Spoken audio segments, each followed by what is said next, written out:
Hello everyone. दोस्तों, हमारे जीवन में जो है वो धन की बहुत महत्वपूर्ण स्थिति है। यानी बिना धन के जो है जीवन में सरवाइव करना जो है हर किसी के लिए बहुत ही ज्यादा मुश्किल होता है। व्यक्ति ऐसे होते हैं जो बहुत कम एफर्ट जो है वो डालते हैं और उसके बाद भी वो जीवन में बहुत सारा धन जो है वो अर्जित कर लेते हैं। यानी उस धन की वजह से वो समाज में जो है वो अपनी एक बहुत अच्छी स्थिति जो है वो क्रिएट कर लेते हैं। लेकिन कहीं लोग ऐसे होते हैं कि पूरे जीवन जो है वो प्रयास करते रहते हैं, मेहनत करते रहते हैं, लेकिन उसके बाद भी उनको वो रिजल्ट्स नहीं मिलते जिसकी वो अपेक्षा रखते हैं।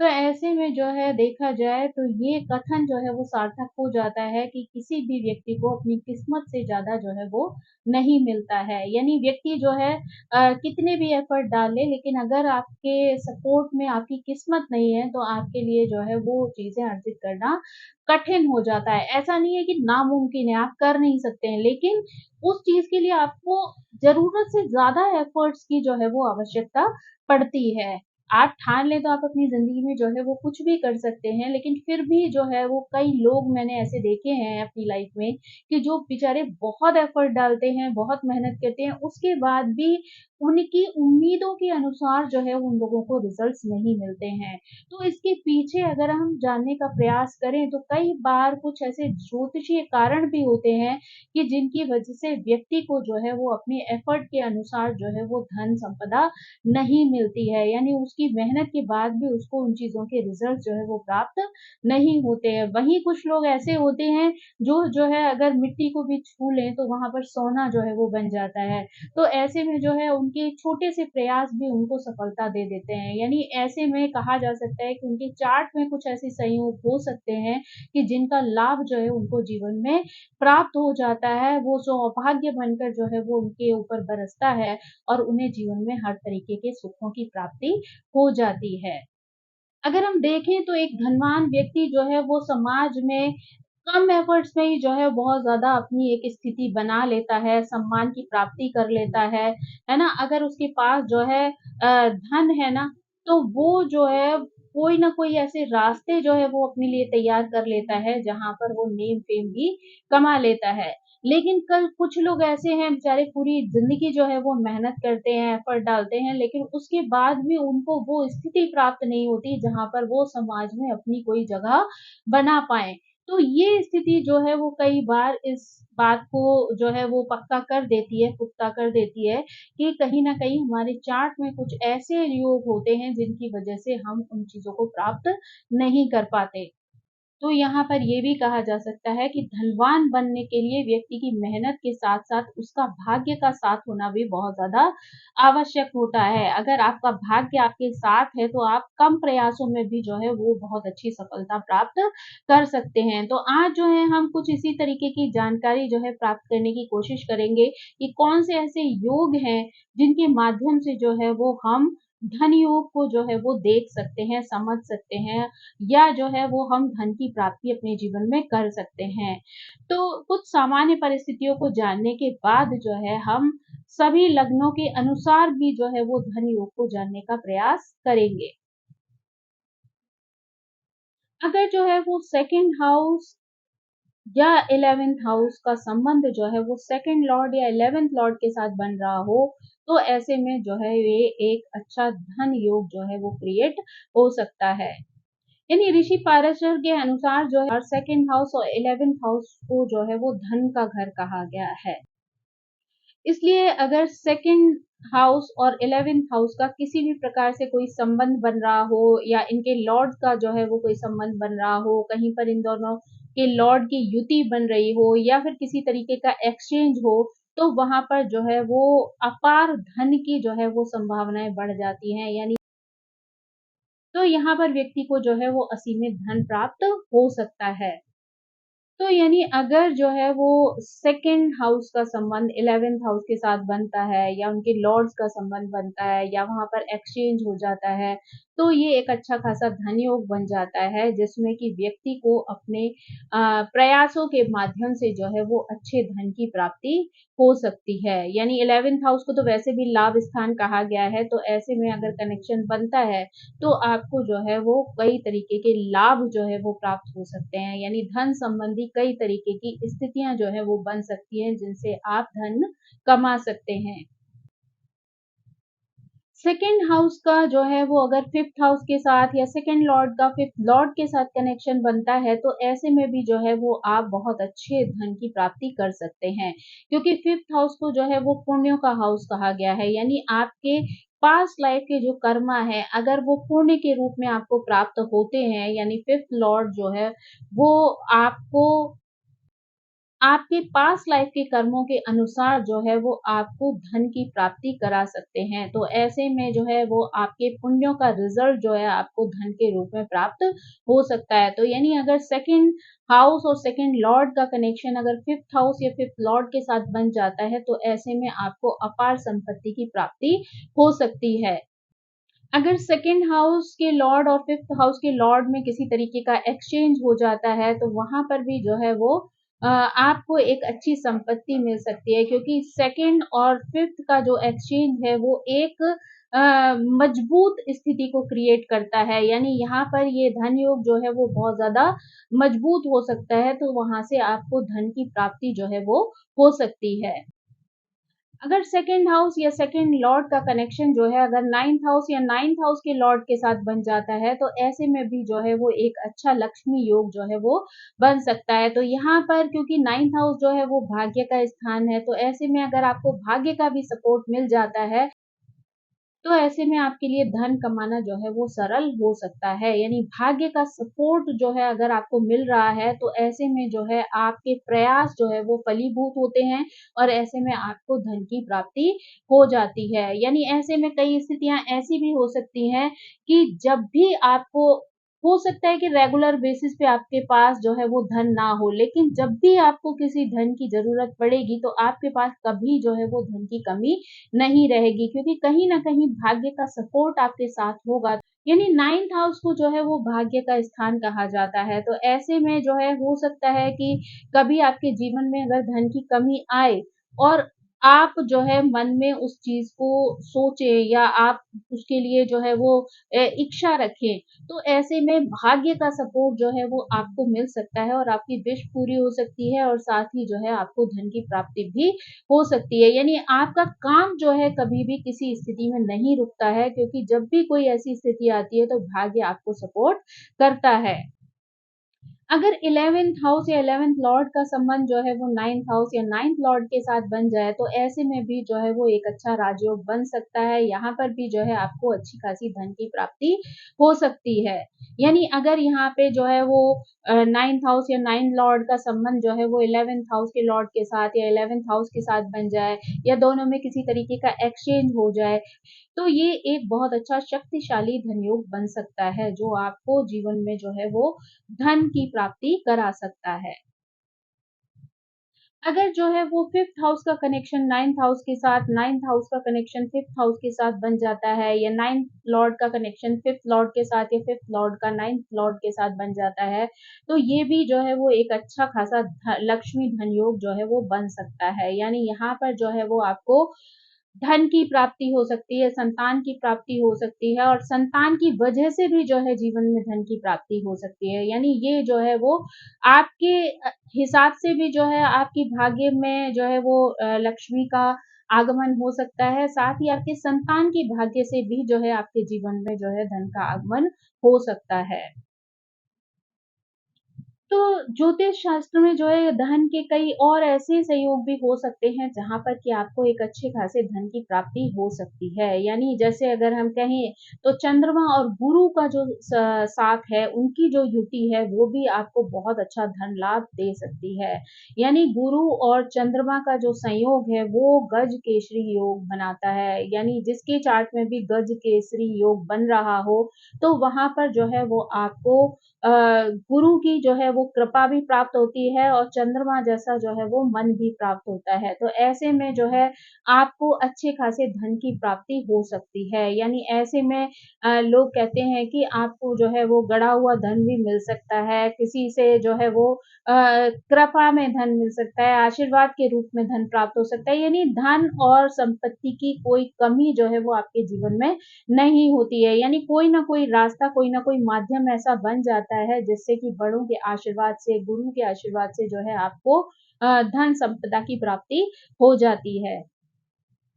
अगर जो है वो गुरु चंद्रमा से जो है 1, 4, 7 और 10 घरों में हो, तो ऐसे में भी जो है एक शक्तिशाली धन योग बनता है जिससे कि आपको धन की प्राप्ति हो सकती है। लेकिन ये योग जो है वो अगर आपके D1 में बन रहा है और अगर ये नवांशा में भी जो है वो स्ट्रॉन्ग योग बना रहा हो, तो ऐसे में आपको उसके अच्छे रिजल्ट्स मिल सकते हैं। लेकिन अगर ये योग जो है वो नवांशा में नहीं बन रहा है या नहीं जो है उसका संयोग है वहाँ पर, तो जो है वो आपको उसके पूर्ण रिजल्ट जो है वो नहीं प्राप्त होंगे। यानी कई बार जो है ऐसा होता है कि आपके D1 में भी बन रहा है और D9 में भी जो है वो किसी तरीके से अच्छा योग बन रहा है, तो वो आपके लिए एक मजबूत सहयोग हो सकता है धन की प्राप्ति करने का। लेकिन अगर वहीं पर जो है वो D9 में वो किसी तरीके से कमज़ोर हो जाता है, तो ऐसे में जो है वो आपको पूर्ण लाभ उसके प्राप्त नहीं होते हैं। इनके अलावा जो है कुछ ऐसी स्थितियाँ भी होती हैं जो हम लग्न के अनुसार देख सकते हैं। यानी किस लग्न में जो है वो किस तरीके का संयोग हो तो वहाँ पर धन लाभ की प्राप्ति हो सकती है। यानी धन योग जो है वहाँ पर क्रिएट हो सकता है। अगर हम जो है मेष लग्न वालों की बात करें तो ऐसे में लग्नेश मंगल, कर्मेश शनि और भाग्येश गुरु अगर पंचम भाव में हो तो वहाँ पर जो है वो धन योग बन जाता है। इसी तरह अगर सूर्य जो है वो पंचम भाव में हो और गुरु और चंद्रमा जो है वो एकादश भाव में हो तो यहाँ पर जो है वो धन योग को बनाता है। यानी जातक को जो है वो अच्छी खासी धन और संपत्ति की प्राप्ति हो जाती है। अगर हम जो है वृषभ लगन की बात करें तो यहाँ पर अगर मिथुन में शुक्र और मीन राशि में अगर बुध या गुरु जो है वो केंद्र में हो तो ऐसे लोगों को अचानक धन लाभ जो है वो हो जाता है। यानी अगर हम वृषभ लगन की बात करें तो ऐस उनके चार्ट में अगर मिथुन राशि में जो है वो शुक्र हो, मीन राशि में बुध हो तथा गुरु जो है वो केंद्र में हो तो ऐसे लोगों को अचानक से धन लाभ होता है। इस प्रकार यदि उनका शनि और बुध दोनों जो है वो दूसरे भाव में हो यानी सेकंड हाउस में हो या मिथुन राशि में हो तो ऐसे में भी उनको बहुत अच्छी संपदा जो है वो प्राप्त हो सकती है। अगर जो है हम मिथुन लग्न वालों के बारे में बात करें तो अगर नवम भाव में बुध और शनि की युति बन जाए तो उनको अच्छा लाभ जो है वो दे सकती है। यानी अच्छा खासा धन योग जो है वो यहाँ पर बन सकता है। अगर चंद्रमा जो है वो उच्च के हो जाते हैं तो ऐसे में जो है वो पैतृक संपत्ति भी जो है उनको प्राप्त हो सकती है। अगर हम कर्क लग्न वालों की बात करें तो ऐसे में जो है यदि कुंडली में शुक्र दूसरे भाव में या 12वें भाव में हो तो जातक को धनवान बना देते हैं। अगर गुरु जो है वो शत्रु भाव में स्थित हो, केतु के साथ युति बना रहे हो तो जातक जो है वो भरपूर धन और ऐश्वर्य की प्राप्ति जो है वो करता है। अगर अब हम जो है वो सिंह लग्न के बारे में बात करें यानी सिंह लग्न में जो है धन योग किस प्रकार से बनेगा तो जो है शुक्र चंद्रमा के साथ नवांश कुंडली में बली अवस्था में हो और व्यक्ति जो है वो बिजनेस करने वाला हो तो ऐसे में व्यक्ति जो है बिजनेस के माध्यम से बहुत अच्छा जो है वो धन कमा सकता है। अगर जो है वो शुक्र बली होकर मंगल के साथ चौथे भाव में स्थित हो तो जातक को जो है वो धन लाभ का सुख प्राप्त होता है। यानी यहाँ पर व्यक्ति को जो है वो धन संपदा की प्राप्ति हो जाती है।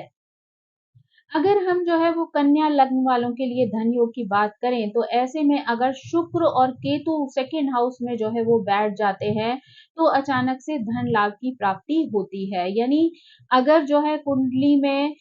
शुक्र और केतु जो है वो उनके सेकंड हाउस में बैठे हुए हैं तो यहाँ पर व्यक्ति को अचानक से धन लाभ होता है। अगर जो है कुंडली में चंद्रमा कर्म भाव में हो, बुध जो है वो लग्न में हो, शुक्र जो है वो सेकंड हाउस में हो, तो भी जो है जातक अच्छी खासी संपत्ति जो है वो प्राप्त करता है। तुला लग्न के लिए जो है वो अगर हम धन योग के बारे में बात करें तो कुंडली के सेकंड हाउस में अगर शुक्र और केतु हो तो जातक जो है बहुत अच्छी संपत्ति प्राप्त कर सकता है, यानी यहाँ पर जो है व्यक्ति को बहुत अच्छी संपत्ति जो है वो मिलती है।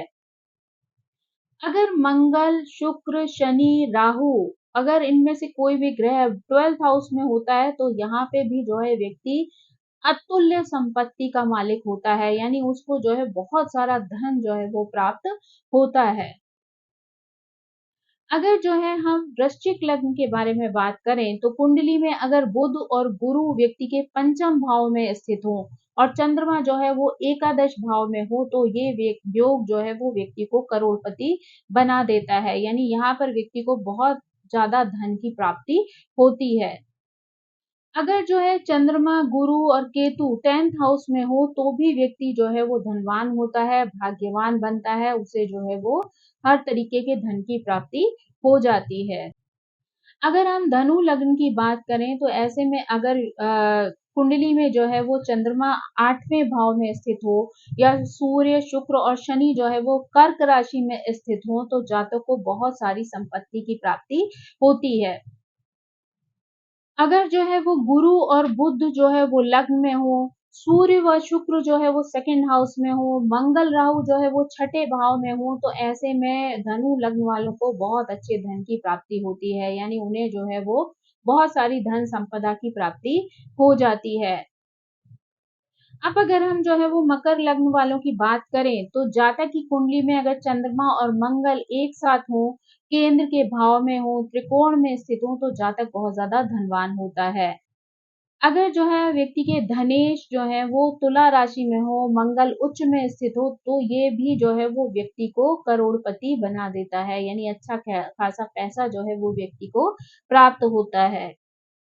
अगर हम जो है कुंभ लग्न वालों के लिए धन योग की बात करते हैं तो ऐसे में कर्म भाव यानी 10th हाउस में अगर चंद्र और शनि की युति बन रही हो तो वो व्यक्ति को धनवान बनाती है। यदि शनि लग्न में हो और मंगल छठे भाव में हो तो ऐसा व्यक्ति जो है वो ऐश्वर्य से युक्त होता है, यानी उसे बहुत अच्छी धन संपदा जो है वो प्राप्त हो जाती है। मीन लग्न के लिए अगर हम धन योग की बात करें तो कुंडली के सेकंड भाव में अगर चंद्रमा हो, पंचम भाव में अगर मंगल हो तो ऐसे व्यक्ति को जो है वो अच्छे धन की प्राप्ति होती है, यानी अच्छा जो है वो लाभ प्राप्त हो सकता है। अगर जो है गुरु छठवें भाव में हो, शुक्र 8वें भाव में हो, शनि जो है वो 12वें भाव में हो, चंद्रमा जो है वो 11वें भाव में हो तो जातक को जो है वो कुबेर के समान जो है वो धन की प्राप्ति होती है, यानी ये कुछ ऐसे योग हैं जो विशेष रूप से जो है वो लग्नों के अनुसार लोगों के जीवन में जो है वो शामिल होते हैं, यानी ये सारे धन योग जो है वो लग्न के अनुसार जो है वो चार्ट में देखे जा सकते हैं। दोस्तों ये कुछ ऐसे योग हैं जिनके माध्यम से हम जान और समझ सकते हैं कि क्या हमारे चार्ट में भी कोई इस तरीके का योग बन रहा है जिससे कि हम अतुलनीय संपत्ति की प्राप्ति कर सकते हैं या धन की जो है वो प्राप्ति कर सकते हैं।